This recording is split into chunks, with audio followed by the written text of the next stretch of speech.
If you are a parent of a toddler, then you would have probably experienced a public tantrum. Whether it is bringing your child back from the park or taking them to a grocery store, we've all been there. But navigating through a tantrum, especially in a public setting, is quite difficult. So in this video, I will be sharing 3 simple steps that you can follow that will help you manage your toddler's tantrums, navigate through it, and help you do the after talk.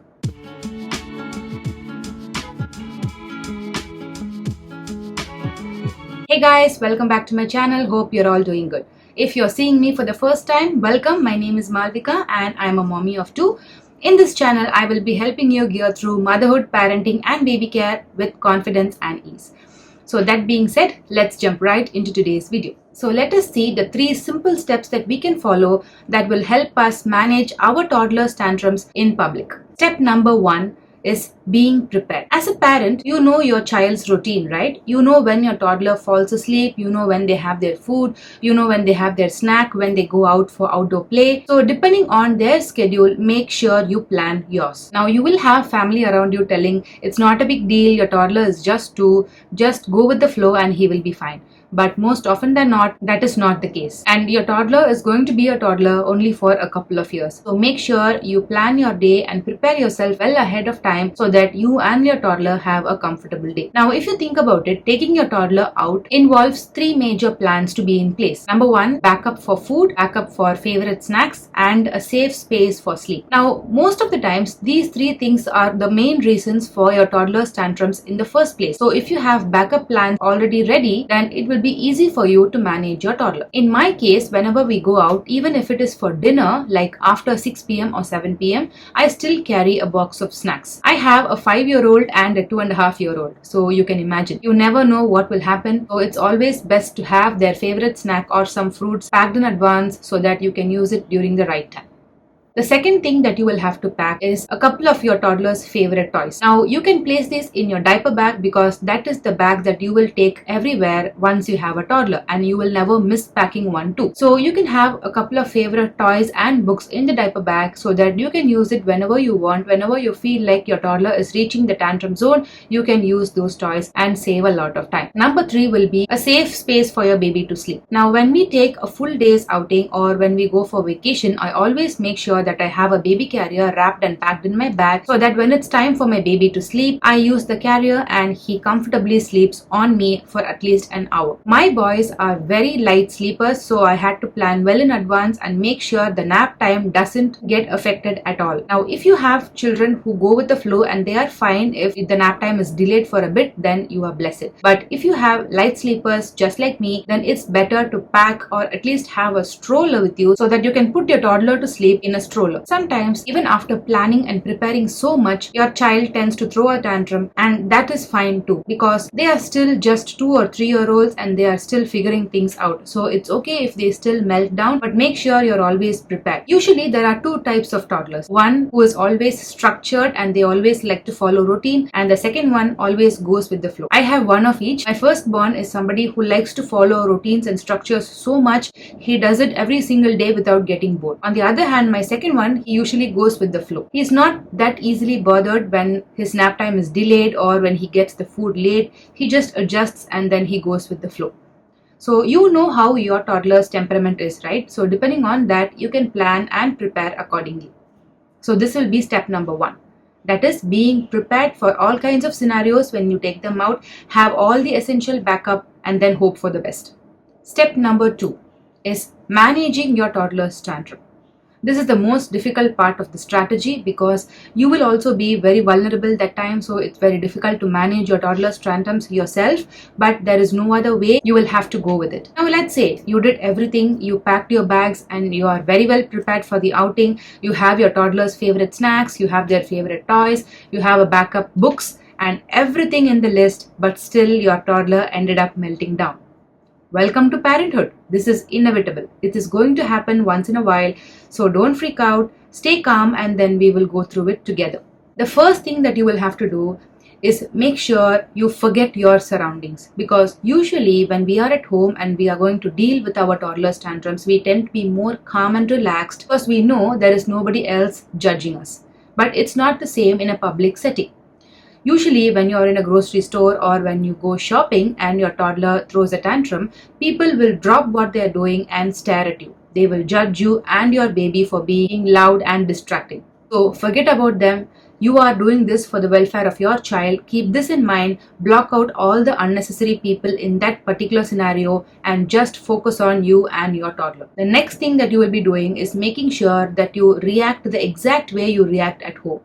So there is a particular routine that you follow when your child throws a tantrum at home, right? So follow the same thing when you are out too. It really is helpful because your toddler will know exactly what to do and it will be easier for you to handle your toddler. Whereas if they get to realize that you are over anxious or if you are overreacting to their tantrum, then they will walk all over you and a regular 10-minute tantrum will turn into a full blown 30 or 40-minute tantrum, which will end up making you and your toddler feeling miserable. So react exactly the same way you react at home. Make sure you're calm most of the time. I know it's difficult, guys, trust me. I told you I have a 5-year-old and a 2.5-year-old. I deal with this every single day at least twice. I am bound to lose it once or twice, but most of the time I do my best and make sure I remain calm. So when you're in the middle of a tantrum, make sure you sit next to them and help them to calm down. You may just pat their backs or give them a hug if they want, or just stay quiet and sit along with them and make sure they understand that you are there for them. Something that helps here is by including your toddler in your day's activities. For example, if you're going to a grocery store and you want to buy a lot of things in the list, then you can try taking 2 cartons of the milk, showing it to your toddler and asking him to pick one to take home. This will make him feel that he's in control and it will help regulate his emotions. When your toddler is in the middle of a meltdown, is not the right time to give advices or tell them about public rules and norms.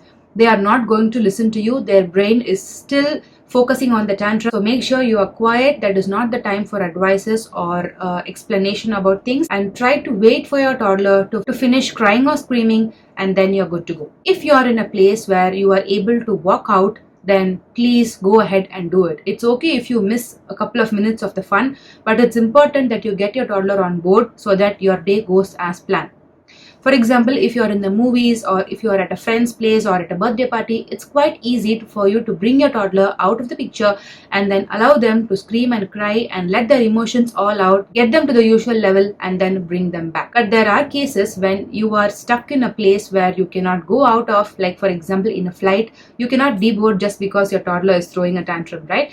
So things like that also happen, but be prepared for it and stay calm throughout. So step number 2 is managing the tantrum, knowing what to talk to your child, what not to talk to your child, whether to bring your child outside to a different environment so that they feel better, and making them understand that you are there for them no matter what. Now, step number 3 is the after talk. You can do the debriefing probably a couple of hours after the tantrum or maybe at night during bedtime when you and your toddler are calm.